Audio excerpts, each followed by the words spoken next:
vídeo de modelagem comparativa e doc molecular, disciplina bioinformática. Essa é a nossa proteína. Ela é uma proteína não caracterizada, registrada no UniProt, não revisada no Trimble. Ela vem do metagenoma de organismos marinhos sedimentados. Ela possui 1.128 aminoácidos e a sua existência é aferida a partir da homologia e possui uma pontuação intermediária.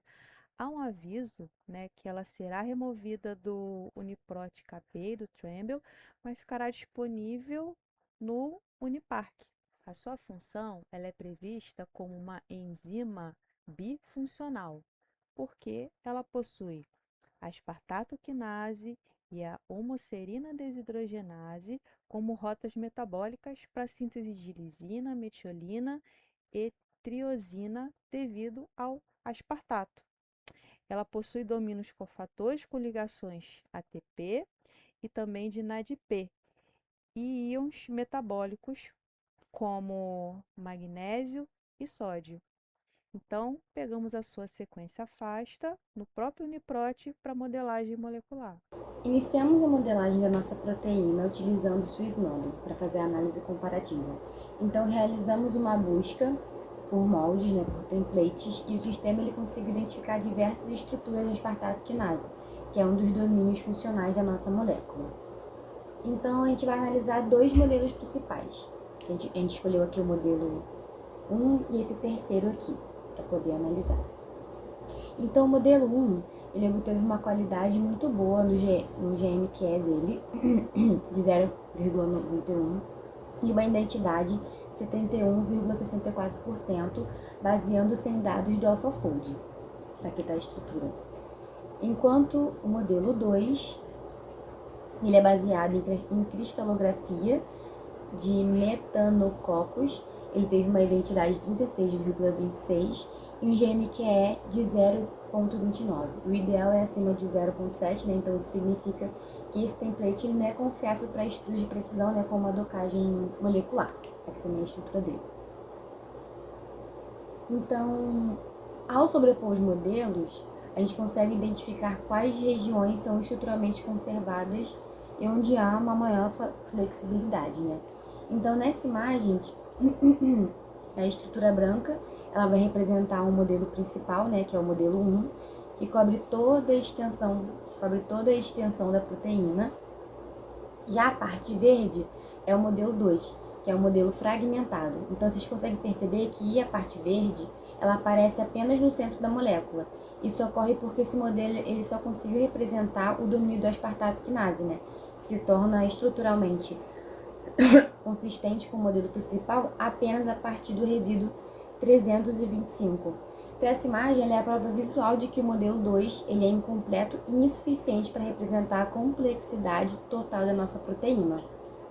E depois de a gente fazer a modelagem no SwissModel, a gente passou para o AlphaFold. O AlphaFold é outro programa de modelagem, mas que utiliza a inteligência artificial para realizar essas modelagens, então você consegue ter umas predições que o SwissModel não consegue. Então, a gente fez a modelagem da nossa proteína, que se mostrou numa predibilidade boa, não é o ideal, mas boa, com a maior parte das regiões, como você pode ver na modelagem azul escuro, então a gente indica acima de 90, então é uma questão boa, e outras regiões azul claro e poucas regiões laranjados amarelo. Além disso, o PTM ficou 0,76, então indica também uma outra questão de predibilidade boa, assim como o gráfico que a gente consegue ver várias regiões verde escura em relação ao alinhamento e à posição da proteína, do aminoácido, me desculpa. Depois disso, a gente fez uma outra modelagem utilizando a nossa proteína e um ligante, no caso escolhido foi o ATP, já que ela é uma proteína quinase. E aí a gente pode ver que a predibilidade caiu um pouquinho, mas mesmo assim se manteve na faixa do boa. Então, esse retângulo destacado está o nosso ligante da nossa proteína, que é o ATP, e também tem uma utilidade boa. A gente fez isso só para ter uma noção, antes de entrar para as próximas etapas de DOC, que assim realmente analisa melhor essa questão da interação da proteína com um ligante. DOC, a gente escolheu fazer uma docagem cega. Para isso, a gente entrou no PubChem, escolheu uma molécula. Nesse caso aqui, a gente escolheu a aspirina. E lá no PubChem ele nos mostra a estrutura dela e também a sequência SMILE. Além disso, a gente escolheu trabalhar com compostos similares a ela, que no PubChem ele nos dá alguns parâmetros, você escolhe qual desses parâmetros você quer e ele te dá compostos relacionados, parecidos. E aí a gente escolheu o mesmo número de conectividade, o mesmo tipo de conectividade. E aí ele nos deu então 14 moléculas ranqueadas por relevância. E a gente escolheu o top 4 para também trabalhar no nosso docking cego. A gente também pegou as sequências SMILE delas. E para fazer o docking, a gente usou o SwissDock. E lá tem uma opção de um docking automático com o Vina. Ele pede para você submeter a sequência SMILE, que você pega no PubChem, e também a sua proteína que você modelou, o arquivo PDB que a gente gerou na nossa modelagem. E aqui a gente já tem o resultado do docking com a aspirina. A gente vê que o modelo mais bem ranqueado foi esse de número 1, com uma afinidade de menos 4.900 quilocalorias por mol. Não é uma afinidade muito alta, é uma afinidade moderada para baixo. E ele também nos dá essa imagem aqui, as imagens, né, dessa proteína interagindo com o nosso ligante, nosso composto. A gente baixou então esse resultado e abriu no PyMol, a gente consegue ver aqui em colorido a aspirina, né, próximo do que parece ser uma cavidade da proteína. E a gente também testou os outros compostos e a gente viu que o segundo composto ele tem uma afinidade melhor, um dos modelos teve uma afinidade melhor com a proteína e melhor até do que com a aspirina que a gente viu anteriormente. A gente baixou então esse resultado e abriu no PyMol desse segundo composto e a gente viu que realmente esse composto parece ter ficado mais próximo da proteína e também bem envolto numa cavidade que poderia ser um sítio ativo, mas aí precisariam de estudos mais aprofundados para a gente saber isso. Mostrando que pequenas diferenças na estrutura da molécula, do ligante, pode alterar e muito, né, a afinidade do composto com a proteína. Eu vou falar um pouco sobre docking em sítio dirigido.